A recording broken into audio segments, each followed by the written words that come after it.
ಜಗತಿ ಜಗತಿ. ಜೈ ಶ್ರೀರಾಮ್. ಜಗತಿ ಚಾನಲ್ಗೆ ಸ್ವಾಗತ.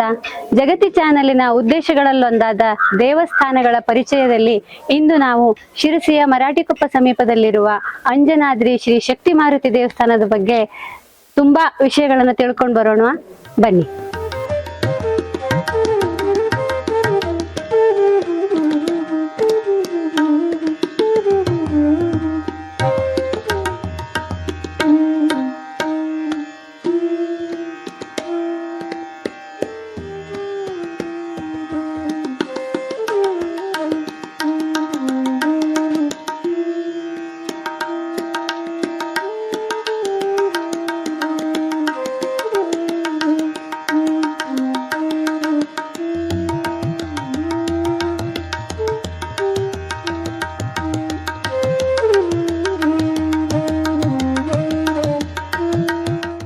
ಸುಂದರವಾದ ಅಂಜನಾದ್ರಿಯ ಪ್ರದೇಶದಲ್ಲಿರುವ ಶ್ರೀ ಶಕ್ತಿ ಮಾರುತಿ ದೇವಸ್ಥಾನದಲ್ಲಿ ನಾವಿಂದು ಸೇರಿದ್ದೇವೆ. ಇಲ್ಲಿನ ಆಡಳಿತ ಮಂಡಳಿಯವರೆಲ್ಲರೂ ನಮ್ಮ ಜೊತೆ ಇದ್ದಾರೆ. ಈ ದೇವಸ್ಥಾನದ ಹುಟ್ಟು, ಇಲ್ಲಿನ ಇತಿಹಾಸ ಹಾಗೂ ಇಲ್ಲಿನ ವಿಶೇಷತೆಗಳನ್ನ ಅವರಿಂದ ನಮಗೆ ತಿಳಿಸ್ಕೊಡ್ಲಿಕ್ಕಿದ್ದಾರೆ. ಬನ್ನಿ ತಿಳ್ಕೊಳ್ಳೋಣ. ನಮಸ್ತೆ ಪ್ರೊಫೆಸರ್ ನರಸಿಂಹಮೂರ್ತಿ ಅವರೇ. ನೀವು ಈ ಅಂಜನಾದ್ರಿಯ ಕಮಿಟಿಯ ಒಬ್ಬರು ಕಮಿಟಿ ಸದಸ್ಯರಾಗಿ ಇಲ್ಲಿದ್ದೀರಾ. ಈ ದೇವಸ್ಥಾನದ ಹುಟ್ಟು ಹಾಗೂ ಇದರ ಬಗ್ಗೆ ಒಂದ್ ಸ್ವಲ್ಪ ತಿಳಿಸ್ಕೊಡ್ತೀರಾ? ಸಂತೋಷ. ಶಿರಸಿ ನಗರಕ್ಕೆ ಬಹಳ ಸಮೀಪ ಇರುವ ಮರಾಠಿಕೊಪ್ಪದಲ್ಲಿ 30 ವರ್ಷಗಳ ಹಿಂದೆ ಒಂದು ಕಾಡು ಪ್ರದೇಶ ಅಂತ ಈ ಜಾಗದಲ್ಲಿ 1994ರಲ್ಲಿ ಶಿರಸಿಯ ಪ್ರಸಿದ್ಧ ಸಿಂಪಿ ಸಮಾಜದವರು ಮತ್ತು ಎಲ್ಲ ಸಾರ್ವಜನಿಕರ ಸಹಾಯದಿಂದ ಆಂಜನೇಯ ಮೂರ್ತಿಯನ್ನು ಸ್ಥಾಪಿಸಲಾಯಿತು. ನಂತರ 2008ರಲ್ಲಿ ಭದ್ರಗಿರಿಯ ಅಚ್ಯುತದಾಸರು ಈ ಸ್ಥಳಕ್ಕೆ ಬಿಟ್ಟು ಕೊಟ್ಟಾಗ ಈ ಸ್ಥಳಕ್ಕೆ ಆಂಜನೇಯ ಮೂರ್ತಿಯನ್ನು ನೋಡಿ ಅಂಜನಾದ್ರಿ ಎಂದು ಹೆಸರು ಕೊಟ್ಟರು. ಆವಾಗ ನಾಮಕರಣ ಆಯ್ತು. ಅಲ್ಲಿಂದ ಇಲ್ಲಿವರೆಗೂ ಇದಕ್ಕೆ ಅಂಜನಾದ್ರಿ ಅಂತಾನೆ ಕರಿತಾ ಇದ್ದೇವೆ. 2007ರಲ್ಲಿ ಒಂದು ಒಳ್ಳೆಯ ಕಟ್ಟಡ ನಿರ್ಮಾಣ ಮಾಡಬೇಕಂತ ತೀರ್ಮಾನಿಸಲಾಯಿತು. ಅಲ್ಲಿಂದ 2015ರವರೆಗೆ ಎಲ್ಲರ ಸಹಾಯದಿಂದ ಗರ್ಭಗುಡಿ ಸ್ಥಾಪಿಸಲಾಯಿತು. ತದನಂತರ 2021ರವರೆಗೆ ಈ ಜವಾಬ್ದಾರಿಯನ್ನು BK ಭಟ್ರು ಹಾಗೂ KK ಹೆಗಡೆಯವರು ಹಾಗೂ ಶಿಕ್ಷಕರಾದ LJ ಪಟಗಾರು ಎಲ್ಲರೂ ಸೇರಿ ದೇವಸ್ಥಾನವನ್ನು ಅಭಿವೃದ್ಧಿಗೊಳಿಸ್ತಾ ಬಂದರು. ಮಂದಿರದ ಅಧ್ಯಕ್ಷರಾದ BK ಭಟ್ರವರು ನಮ್ಮನ್ನು ಅಗಲಿದ ನಂತರ ಶ್ರೀನಿವಾಸ್ ಹೆಬ್ಬಾರು ಮತ್ತು ಕಿರು ಚಿತ್ರಕಾರರ ಮುಂದಾಳತ್ವದಲ್ಲಿ ಈ ನಮ್ಮ ಅಭಿವೃದ್ಧಿ ಕಾರ್ಯಕ್ರಮ ಮತ್ತು ಅಂಜನಾದ್ರಿಯ ಈ ದೇವಸ್ಥಾನದ ಟ್ರಸ್ಟಿಗೆ ಅವರು ಜವಾಬ್ದಾರಿ ತಗೊಂಡ್ರು. ಅಲ್ಲಿಂದ ಇಲ್ಲಿವರೆಗೆ ಬಹಳ ಪರಿಶ್ರಮದಿಂದ ಇಲ್ಲಿ ಅವರು ಕೆಲಸವನ್ನು ಮಾಡ್ತಾ ಇದ್ದಾರೆ. ಈಗಾಗಲೇ ಅವರ ಪರಿಶ್ರಮದಿಂದ ಇಲ್ಲಿ ಒಂದು ಒಳ್ಳೆಯ ಒಂದು ಸಭಾಭವನಗಳಾಗಿದೆ. ಕಾರ್ಯಕ್ರಮಗಳಿಗೆ, ಸಾರ್ವಜನಿಕ ಕಾರ್ಯಕ್ರಮಗಳಿಗೆ ಬಹಳ ಅನುಕೂಲ ಆಗ್ತಾ ಇದೆ. ಅದೇ ರೀತಿ ಅವಶ್ಯಕತೆ ಇರುವ ಅರ್ಚಕರಿಗೆ ಒಂದು ಒಳ್ಳೆಯ ವಸತಿ ಗೃಹವಾಗಿದೆ.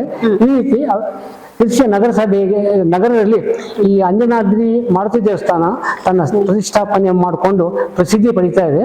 ಒಂದು ಪ್ರಸಿದ್ಧ ಸ್ಥಳವಾಗಿದೆ. ಜೊತೆಗೆ ಪ್ರವಾಸೋದ್ಯಮಕ್ಕೂ ಇದು ಬಹಳ ಸೂಕ್ತವಾದ ಸ್ಥಳವಾಗಿದೆ ಅಂತ ನಾನು ತಿಳಿಸ್ತೀನಿ. ಧನ್ಯವಾದ. ನಮಸ್ತೆ LJ ಪಟಗಾರ್ ಅವರೇ. ನೀವು ಇಲ್ಲಿ ಸಮಿತಿಯಲ್ಲಿ ಕಾರ್ಯದರ್ಶಿಯಾಗಿ ಸೇವೆ ಸಲ್ಲಿಸ್ತಾ ಇದ್ದೀರಾ ಅಂತ ಗೊತ್ತಾಯ್ತು. ಇಲ್ಲಿ ಪ್ರತಿನಿತ್ಯ ನಡೆಯುವಂತ ಒಂದಷ್ಟು ಸೇವೆಗಳ ಬಗ್ಗೆ ತಿಳಿಸ್ಕೊಡ್ತೀರಾ? ಖಂಡಿತ. ಇಲ್ಲಿ ಬೆಳಿಗ್ಗೆ ಪ್ರಾರಂಭ ಆದ್ಮೇಲೆ ಕುಂಕುಮಾರ್ಚನೆ ಎಷ್ಟು ಗಂಟೆಗೆ ಪ್ರಾರಂಭ ಮಾಡ್ತಾರೆ? ಬೆಳಿಗ್ಗೆ 7 ಗಂಟೆಗೆ ಶುರು ಆಗ್ತಾರೆ, ಪೂಜೆ ಶುರು ಆಗ್ತದೆ. ಅಲ್ಲಿಂದ 12 ಗಂಟೆ ತನಕ ಇರ್ತಾರೆ ಭಟ್ರು. ಸಾಯಂಕಾಲ 5 ಗಂಟೆ ಶುರು ಆದ್ರೆ ರಾತ್ರಿ 8 ಗಂಟೆ ಮಟ್ಟಿಗೆ ಭಟ್ರು ಇರ್ತಾರೆ. ಆಯ್ತಾ? ಒಂದು ಕುಂಕುಮಾರ್ಚನೆ, ಸಿಂಧೂರ ಲೇಪನ ಸೇವೆ, ಮಹಾಪೂಜೆ, ಇಷ್ಟು ನಮ್ಮ ದಿನನಿತ್ಯದಲ್ಲಿ ನಡೆಯುವಂತಹ ಒಂದು ಕಾರ್ಯಕ್ರಮ. ಪ್ರತಿ ಹುಣ್ಣಿಮೆ ಬಂದಾವಾಗ ಸತ್ಯನಾರಾಯಣ ಕಥೆ ಮಾಡ್ತಾರೆ. ಇನ್ನು ಶ್ರಾವಣ ಮಾಸದಲ್ಲಿ ಕೊನೆಯ ಶನಿವಾರ ಆಗಿ ಸತ್ಯನಾರಾಯಣ ಕಥೆ ಜೊತೆಗೆ ಇದನ್ನ ಶನಿದೇವರ ಕಥೆಯನ್ನು ಮಾಡ್ತೀವಿ. ಒಂದಾಯ್ತು. ಇನ್ನು ಹನುಮ ಜಯಂತಿ ಮಾಡ್ತೀವಿ. ಕಡೆಗೆ ಶಿವರಾತ್ರಿ, ವಾರ್ಷಿಕ ದೇವ ಕಾರ್ಯ ಅದೆಲ್ಲ ನಾವು ಇಲ್ಲಿ ವಿಶೇಷ ಆಗಿ ಮಾಡೋದಲ್ಲ. ಹನುಮ ಜಯಂತಿ ಒಂದು, ಮತ್ತೆ ಕಾರ್ತಿಕೋತ್ಸವ ಮಾಡ್ತೀವಿ.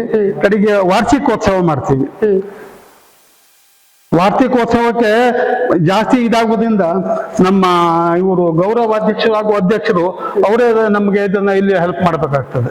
ಯಾಕಂದ್ರೆ ಪರಿಸ್ಥಿತಿ ಇಲ್ಲಿ ಉತ್ಪನ್ನ ಕಡಿಮೆ ಇರೋದ್ರಿಂದ ಉಳಿದಿದ್ದಕ್ಕೆ ಅವರಿಬ್ಬರೇ ಭಾಗಿಯಾಗಿ ಮಾಡ್ತಾ ಇದ್ದಾರೆ. ಎಷ್ಟು ಸೇವೆಗಳು ನಡೀತದೆ? ಅನ್ನ ಸಂತರ್ಪಣೆ ಅನ್ನ ಸಂತರ್ಪಣೆ ನಡೀತದೆ. ಕಾರ್ತಿಕೋತ್ಸವಕ್ಕೂ ಮತ್ತೆ ವಾರ್ಷಿಕೋತ್ಸವಕ್ಕೂ ಅನ್ನ ಸಂತರ್ಪಣೆ ನಡೀತದೆ. ನಮ್ಮ ಅಧ್ಯಕ್ಷ ಹಾಗೂ ಗೌರವಾಧ್ಯಕ್ಷ ಅದನ್ನು ನೋಡ್ಕೊಳ್ತಾ ಇರುವರು. ಹೀಗಿದೆ. ತುಂಬಾ ಧನ್ಯವಾದ. Thank you. ಪ್ರಕಾಶ್ ಪಗಡಿ ಅವರೇ, ನಮಸ್ಕಾರ. ನೀವು ಇಲ್ಲಿ ಆಡಳಿತ ಮಂಡಳಿಯೊಬ್ಬರ ಸದಸ್ಯರಾಗಿದ್ದೀರಿ. ನೀವು ಒಂದೆರಡು ಮಾತು ಹೇಳ್ಬೋದಾ ಈ ದೇವಸ್ಥಾನದ ಬಗ್ಗೆ? ದೇವಸ್ಥಾನ ಬಗ್ಗೆ ಹೇಳ್ಬೇಕಂದ್ರೆ ಬಹಳ ಒಂದು ಪ್ರಸಿದ್ಧ ದೇವಸ್ಥಾನ ಇದು. ಮೊದಲೇ ಒಂದು 30 ವರ್ಷ ಹಿಂದೆ ಆ ಸಣ್ಣದಲ್ಲಿ ಇತ್ತು. ನಾವು ಎಲ್ಲ ಸೇವೆ ಮಾಡ್ಕೊಂತ ಬಂದ್ವಿ. 21ರ ನಂತರ ಒಂದು ಪವಾಡ ರೀತಿಯಲ್ಲಿ ಚೇಂಜ್ ಆಗ್ತಿದ್ದು. ಇದಕ್ಕೆ ಕಾರಣ ಶ್ರೀನಿವಾಸ ಹೆಬ್ಬಾರ್ ಹೊತ್ತು ನಮ್ಮ ಕಿರು ಚಿತ್ರಗಾರ ಅವ್ರು ಫಸ್ಟ್ ಮಾಡಿದ್ದೇ ಜೀವಜಲ. ಈ ದೇವಸ್ಥಾನಕ್ಕೆ ನೀರಿಲ್ಲಾಗಿತ್ತು. ಆ ನೀರು ತಂದು ಪ್ರತಿಯೊಬ್ಬ ಕುಟುಂಬಕ್ಕೂ ಅದು ಒಳ್ಳೆ ಮಾಡಿದ್ದಾರೆ. ಅದೇ ರೀತಿ ಬಂಗಾರ ಕವಚ ಅಥವಾ ಹಿಂದ್ಗಡೆ ನಮ್ಮ ದೊಡ್ಡ ಸಭಾಭವನ ಕಟ್ಟಿದ್ದಾರೆ. ಅಲ್ಲೂ ಮದುವೆ ಗಿರಿ ಆಗ್ತದೆ. ಹೀಗಾಗಿ ಬಹಳ ಅಭಿವೃದ್ಧಿ ಮಾಡಿದ್ದಾರೆ. ಈ ಅಭಿವೃದ್ಧಿ ನಾವು ಸಾಧಾರಣ 30 ವರ್ಷದಲ್ಲಿ ಆಗಿದ್ದು ಬರೀ 2 ವರ್ಷದಲ್ಲಿ ಮಾಡ್ಕೊಡ್ತಿದ್ದಾರೆ.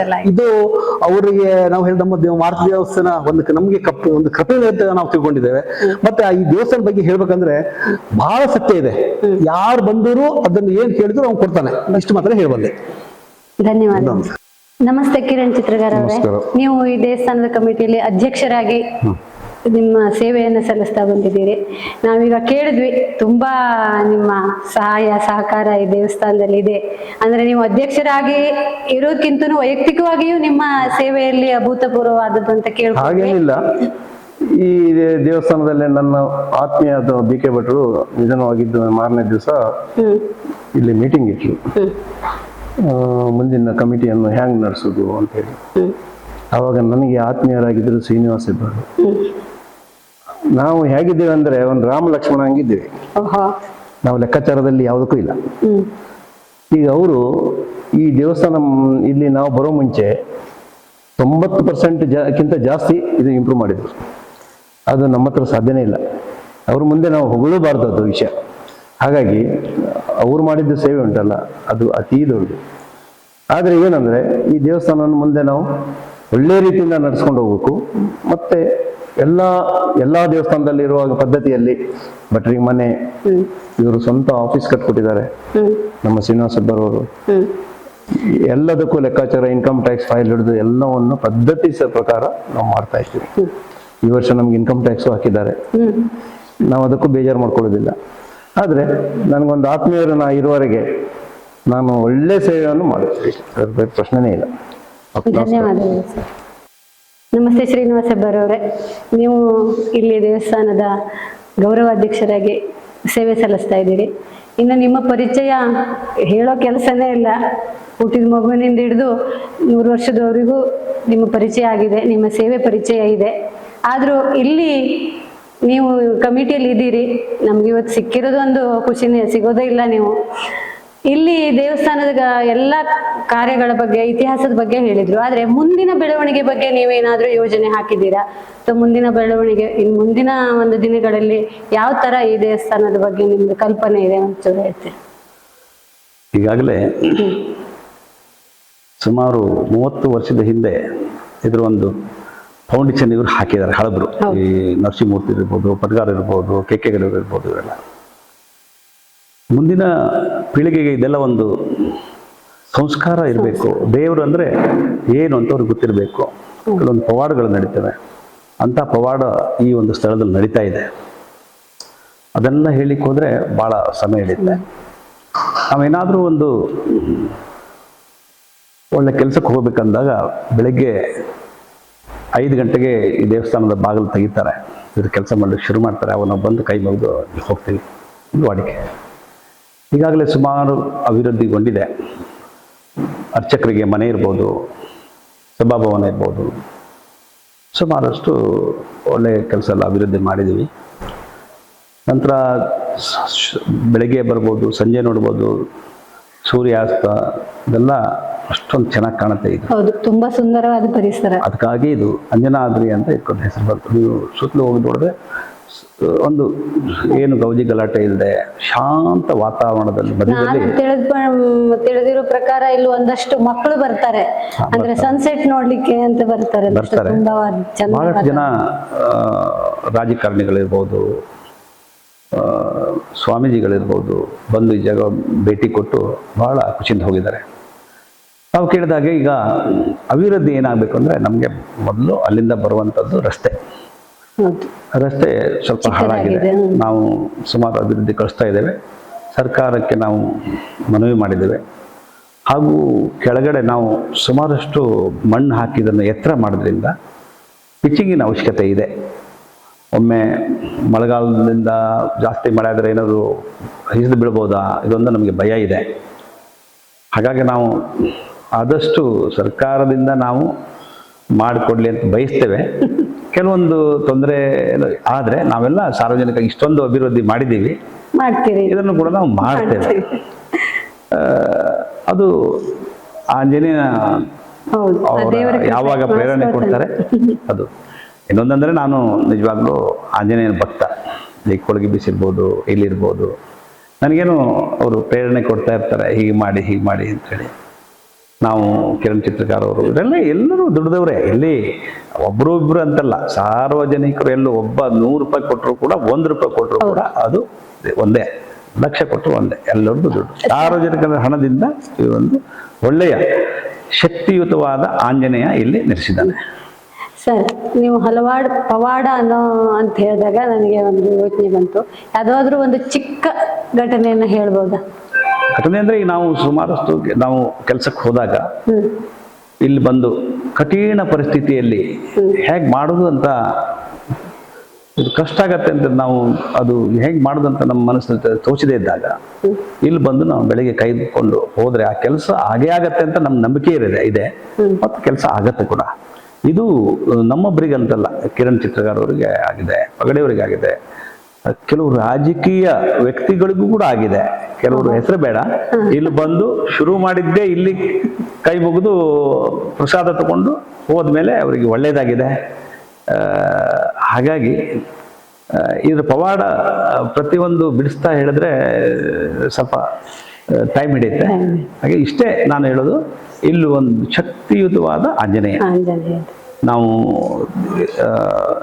ಕಾರ್ತಿಕ ಉತ್ಸವ ಮಾಡ್ತೇವೆ, ಹನುಮ ಜಯಂತಿ ಮಾಡ್ತೀವಿ. ಸುಮಾರು 2,000 ರಿಂದ 3,000 ಜನರಿಗೆ ಅನ್ನ ಸಂತರ್ಪಣೆ ಈ ದೇವಸ್ಥಾನದ ವತಿಯಿಂದ ಆಗ್ತಾ ಇದೆ. ಪ್ರತಿ ಶನಿವಾರ ಮೊದಲೆಲ್ಲ ಒಂದು 10-20 ಜನ ಬರ್ತಿದ್ರು. ಈಗ 300 ರಿಂದ 500 ಜನ ಪ್ರತಿ ಶನಿವಾರ ಇಲ್ಲಿ ಬರ್ತಾನಂತಂದಾಗ ಈ ದೇವಸ್ಥಾನದಲ್ಲಿ ಎಷ್ಟು ಒಂದು ಶಕ್ತಿ ಇದೆ ಅಂತ ತಿಳ್ಕೊಂಡ್ರೆ ಆಯ್ತು ಅಷ್ಟೇ. ಆಯ್ತು ಸರ್, ತುಂಬಾ ಧನ್ಯವಾದಗಳು. ಇದುವರೆಗೆ ಈ ಅಂಜನಾದ್ರಿ ಎನ್ನುವ ಸುಂದರ ಸ್ಥಳದಲ್ಲಿರುವ ಮಾರುತಿ ದೇವಸ್ಥಾನದ ಬಗ್ಗೆ ತಿಳ್ಕೊಂಡು ಬರ್ತಾ ಇದ್ದೀವಿ. ಈಗ ಇಲ್ಲಿನ ಇನ್ನೊಂದು ವಿಶೇಷವನ್ನು ತಿಳ್ಕೊಳ್ಳೋಣ. ಇಲ್ಲಿ ಹಲವಾರು ವರ್ಷಗಳಿಂದ ಮಹಿಳೆಯರೆಲ್ಲ ಸೇರಿ ಭಜನಾ ಮಂಡಳಿಯನ್ನ ಮಾಡಿಕೊಂಡು ಹಲವಾರು ಭಜನಾ ಸೇವೆಗಳನ್ನು ಇಲ್ಲಿ ಮಾಡ್ತಾ ಬಂದಿದ್ದಾರೆ. ಅವರ ಆ ಮಂಡಳಿಯ ಅಧ್ಯಕ್ಷರಾದ ಸಾವಿತ್ರಿ ಭಟ್ ಅವರ ಜೊತೆ ಒಂದೆರಡು ಮಾತನಾಡೋಣ. ನಮಸ್ಕಾರ. ಈಗ ನಾನೀಗ ಒಂದು 15 ವರ್ಷದಿಂದ ಈ ಸೇವೆಗೆ ಬರ್ತಾ ಇದ್ದೆ. ಯಾರೋ 4-6 ಮಂದಿ ಸೇರ್ಕೊಂಡು ಶನಿವಾರ ಇಲ್ಲಿ ಬಂದವಾಗೆಲ್ಲ ಭಜನೆ ಮಾಡ್ಕೊಂಡು ಹೋಗ್ತಾ ಇದ್ವಿ. ಇತ್ತೀಚಲಾಗಿ ನಮ್ಮ ದೇವಸ್ಥಾನ ತುಂಬಾ ಅಭಿವೃದ್ಧಿಯಾಗಿದೆ. ನಮ್ಮ ದೇವಸ್ಥಾನದ ಅಧ್ಯಕ್ಷರಾದಂಥ ಕಿರಣ್ ಚಿತ್ರಗಾರ್ ಅವರು, ಗೌರವಾಧ್ಯಕ್ಷರಾದಂಥ ಶ್ರೀನಿವಾಸ್ ಹೆಬ್ಬಾರ್ ಅವರಾಗಲಿ, ಕಮಿಟಿಯಲ್ಲಿರುವಂಥ ಎಲ್ಲರೂ ಕೂಡ ನಮ್ಮ ಮಹಿಳೆಯರಿಗೆ ತುಂಬಾ ಸಹಕಾರವನ್ನು ಕೊಡ್ತಾ ಇದ್ದಾರೆ. ಈಗ ಈ ನಿಟ್ಟಿನಲ್ಲಿ ನಾನು ವಿಚಾರ ಮಾಡಿದ್ರೆ ನಮ್ಮ ಗೆಳತಿ ಅಥವಾ ನಮ್ಮ ಊರವರೇ ಆದಂತ ಬಿಂದು ಹೆಗಡೆಯವರು ಕೂಡ ಒಂದು ನಿಮ್ಮ ಯೂಟ್ಯೂಬ್ ಗಳಲ್ಲಿ ನಮ್ಮನ್ನು ಸೇರಿಸಿ ನಿಮ್ಮ ಈ ಜಗತ್ತಿ ಯೂಟ್ಯೂಬ್ನವರಿಗೂ ವಂದನೆಗಳನ್ನು ಹೇಳುತ್ತಾ, ಧನ್ಯವಾದಗಳನ್ನು ಹೇಳುತ್ತಾ, ನಿಮ್ಮ ಸಹಕಾರ ಯಾವತ್ತೂ ಬೇಕು ಅಂತ ಹೇಳ್ಕೊಂಡು